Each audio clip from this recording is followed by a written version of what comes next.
But there are so many elements that worked ultimately against OKC, and the number one is Wembanyama.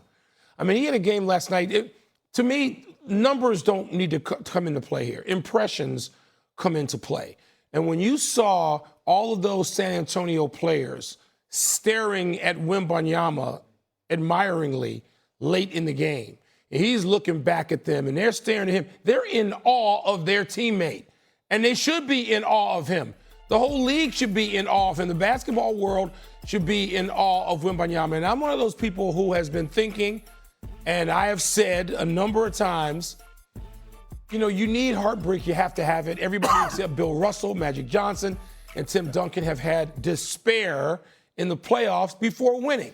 No matter how great you are, whether you were Michael Jordan or Kobe and Shaq or LeBron or Allen Iverson, going back, Jerry West, you can go back, those three guys are the only exceptions.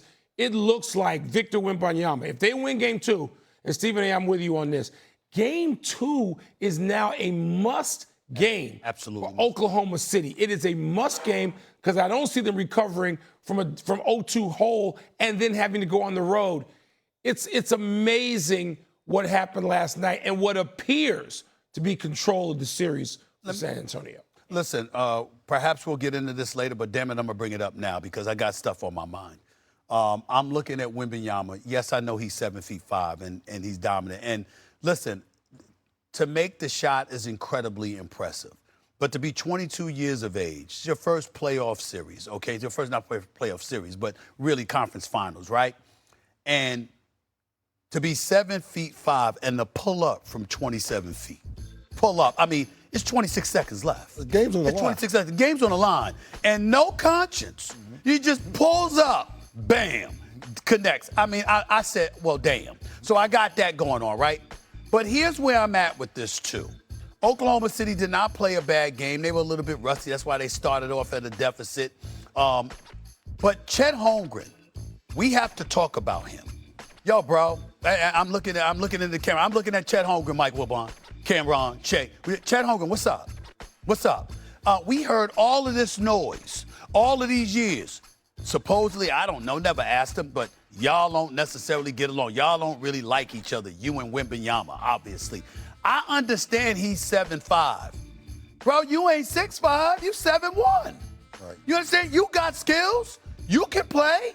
You know? I'm looking at this and I'm like, how Wemby doing what he's doing? But to compare that and juxtapose that to Chet Holmgren doing nothing offensively. It's like, damn, you got to accept that challenge. And then when you watch Wembanyama close the deal in the 2 overtimes, 5 or 6 shooting, 14 points in the 2 overtimes, right? You can't have Alex Caruso. It's one thing to guard him on the perimeter. I get that. You get up under him. You try to make it uncomfortable. You understand what I'm saying? Try to take his legs out from under him. Make sure he going to get comfortably set to launch a J. Got that part. But anything in the paint area, you can't have an Alex Caruso or a Jalen Williams or somebody guarding him. That's supposed to be Chet Holmgren going like, Coach, I got this. I got this assignment. That's supposed to be Hartenstein. I got this assignment. It can't be cats a foot shorter than him trying to guard him in the post. I mean, listen, put it to you this way. We in the park. Mm-hmm. It could be Ruck, it could be West Fourth, it could be anywhere, right? If you see a dude in the post area, right, and you see somebody half their size on them, you're going to go like this, no, we got to get somebody else on them. And who's that person? The person closest to their size. Right. Where the hell is Chet Holmgren? Right. Where is he? I mean, you're 7'1".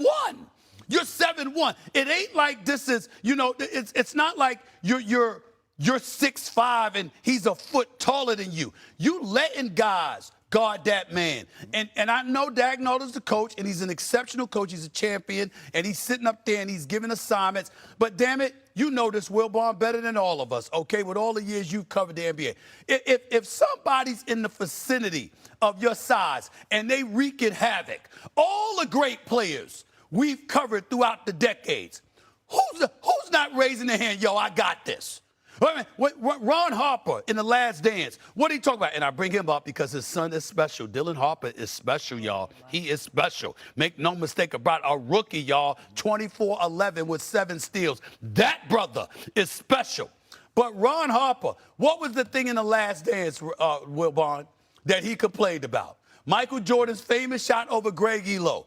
He wanted the defensive assignment and wasn't given it. He wanted it, and Lenny Wilkins said no. I'm going to say Greg Elo. He's like, all right. But the point is he wanted the assignment. Chet Holmgren, you got to want this. You don't like him, right? Y'all don't necessarily get along, right? Y'all nemesis, right? You the champion. Yo, he's coming to take what you've got. What you going to do about it? Leave it to Alex Caruso? Leave it to Jalen Williams? You got to guard that man. At some point, he got to embrace that challenge. Also, Chet Holmgren was the 2nd overall pick. I mean, this is someone that has a very high ceiling. Holmgren took 1 field goal with Wemby as his primary defender. Was made in the second quarter. They were all scared of him. They only took 10 shots, Shay. They were 2 for 10 with Wemby as a primary defender. That tells you 10 shots in a double overtime game where Wemby played 50 minutes, 49, whatever it was. 48. They were going in and looking at him going, let me make a U-turn. So not just Chet, but Stephen A. is right. Chet and SGA is on the 2 of them. Reverse that order. It's on SGA and Chet Holmgren tomorrow night in Game 2 to preserve the championship. Now, Caruso did a good job, though. He was great. He was great. Caruso was Let's not great. take anything away from him. I'm going to get Cameron in here. I know it's on the 2 of them to perform well. What I'm saying is this. Wemby dropped 41 and 24, and there's nothing inside of you, Holmgren, that wants to go after him. You're 7-1. You're in the vicinity. You understand what I'm trying to say? It ain't like you're a foot tall shorter than him. You're in the vicinity. Go get yours too. Yeah. He didn't do that.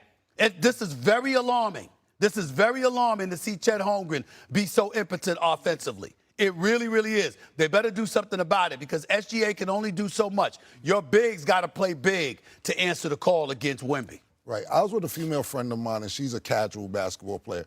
She said after the game, are you sure that they gave the MVP to the right person? Yeah. After the game. That's how good Wemby looked. Back to what you were saying about Chet and Wemby. Look, Wemby's taking this personal because of the Junior Olympics in 2021. Yep. When they lost to Chet Holmgren, who got MVP, and ever since then, he's been on a terror after Chet. And you see that even in the regular season. If Chet misses a free throw, Wemby's happy. If he blocks Chet, he's celebrating like the game is over anytime he plays against Chet. Chet's not taking it personal. Wemby's taking it personal every time he plays against Chet. And I don't understand how, Wilbon, I don't understand how you can't take it personal when you see somebody this young, this great, this impactful, who clearly is coming for you and telling you so and showing you he is. He's not messing around. What are you going to do, Chet Holmgren? Spend the rest of your career getting your ass kicked by Wemby? You got to accept that challenge. Right. One more thing, Stephen A. When you see SGA not playing good, Stephen A., Mike, Shay, you have to say, I got it tonight. Yes. I got it tonight. It's on me. I see that you got to do that. You got to step up, Chet. You got to step up. Yeah, okay. Well, we'll see what happens here in Game 2. That game will be in Oklahoma City. Then the series will shift to San Antonio. We got to go to the East, though.